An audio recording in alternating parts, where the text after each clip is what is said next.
అది నీకుంది రాఘవద్దా. ఏంది రాఘవ అసలు ఏం చేస్తున్నావు? నీకు నా అమ్మాయికి ఏంది సంబంధం? ఏంటి అట్లా అడుగుతున్నావు? ఇందాకే కదా నా ఫ్రెండ్ అని చెప్పి నీకు పరిచయం కూడా చేయించిన. ఫ్రెండ్ ఏంది ఫ్రెండ్? అమ్మాయిలను ఇంటి వరకు తీసుకొని వస్తున్నావు. ఏంటిది అసలు అమ్మాయిని ఇంటికి తీసుకొచ్చినట్టు మాట్లాడుతున్నావు? గేటు బయటనే కదా మాట్లాడింది. మా ఇంటి ముందే కదా అది. ఇంకొకసారి అట్లాంటి ఏమన్నా ఉంటే బయట చూసుకో. ఇంటి వరకు వచ్చింది అనుకో అసలు మంచిగా ఉండదు. నీకు మాత్రం అబ్బాయిల ఫ్రెండ్స్ ఉండొచ్చు, వాళ్ళని ఇంటి దగ్గర తీసుకొచ్చి మాట్లాడచ్చు. నేను మాత్రం జస్ట్ గేట్ బయట తీసుకొచ్చి మాట్లాడితేనే ప్రాబ్లమా? హలో, నేను తీసుకొచ్చింది నా ఫ్రెండ్. వాడు మనోరోడు. వాడు చిన్నప్పటి నుంచి నా ఫ్రెండ్. నువ్వు తీసుకొచ్చిన అమ్మాయి ఆమె ఎవరో తెలియదు, ఆమె ముక్కు మొహం తెలియదు, ఎక్కడ ఉంటుందో తెలియదు. అట్లా ఎవరిని పడితే వాళ్ళని ఇంటి వరకు తీసుకొస్తే అది ఎంతవరకు కరెక్ట్?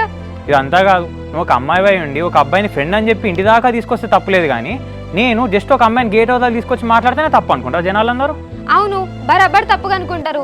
ఇంట్లో పెళ్లి కావాల్సిన అమ్మాయిలం ఇద్దరు ఉన్నాం. నువ్వు అట్లా ఎవరిని పడితే వాళ్ళని ఇంటి వరకు తీసుకొస్తే చూసేటోళ్ళంతా ఏమనుకుంటారు? చూసేటోళ్ళు ఏమనుకుంటారో ఏమో తెలియదు, కానీ నువ్వు అనుకునేది మాత్రం చాలా ఎక్కువైతుంది అవ్వ. ఇగో రాఘవ, నువ్వు ఇంట్లో రెంట్కుంటాను. ఈ ఇల్లు నీది కాదు. ఇంకొకసారి కనుక ఇట్లాంటి చూసింది అనుకో అస్సలు మంచిగా ఉండదు. ఏంటి ఊకుంటే ఎక్కువ మాట్లాడుతున్నావు? పైగా వేలు చూపించుకుంటా మాట్లాడుతున్నావు ఏంటి? రెండుకుంటే ఏం రెండు కడతలేమా? నేను బరాబర్ నాకు ఇష్టం వచ్చిన ఫ్రెండ్స్ అందరిని తెచ్చుకొని మాట్లాడతా. వాళ్ళ వల్ల నీకు ఏమైనా నిజంగా ప్రాబ్లం అయితే అప్పుడు చూసుకుంటా, ఏం ప్రాబ్లం రాకుండా. బరాబర్ మాట్లాడితే ఏళ్ళు చూపించుకుంటానే. ఇంట్లో ఇద్దరు మాడపిల్లలు ఉన్నప్పుడు ఎవరిని తీసుకురావాలి ఎవరిని తీసుకురావద్దు అనేది నేర్చుకో ఫస్ట్. అసలు నువ్వు ఎందుకు ఇంత సీరియస్ అవుతున్నావు నాకైతే అర్థం కావట్లేదు. నేనేం చిల్లరోళ్ళని తీసుకురావట్లేదు కదా, జస్ట్ ఒక అమ్మాయిని తీసుకొచ్చిన అంతే కదా. దానికి ఎంత అవుతున్నావు? నువ్వు అమ్మాయిని తీసుకొచ్చినావు కాబట్టి నీ గురించి తప్పుగా అనుకుంటారు. నువ్వు మా ఇంట్లో ఉంటున్నావు కాబట్టి మా గురించి తప్పుగా అనుకుంటారు. సర్లే, ఊరు మొత్తంలో మీ ఇల్లు ఒక్కటే ఉన్నట్టు మాట్లాడుతున్నావు. ఇంకో 20 రోజులు అయితే నెల అయిపోతుంది.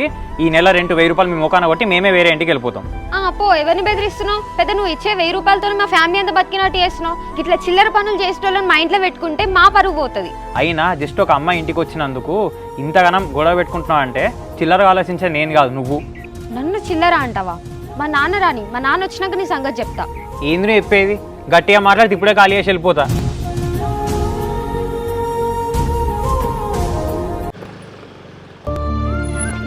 ఏంటిదా దివ్య కథ? రాఘవాళ్ళ ఇంటికి పోయేదాకా వచ్చిందానే?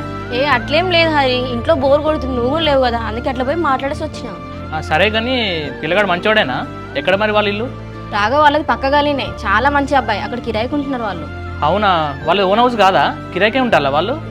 రెంట్కే ఉంటున్నారు హరి. అట్లా ఒక 5 minutes మాట్లాడినో లేదో, ఫోన్ చేసినా వచ్చేసిన. సరే కానీ ఆకలి అయితే పోయి తిందాంపా.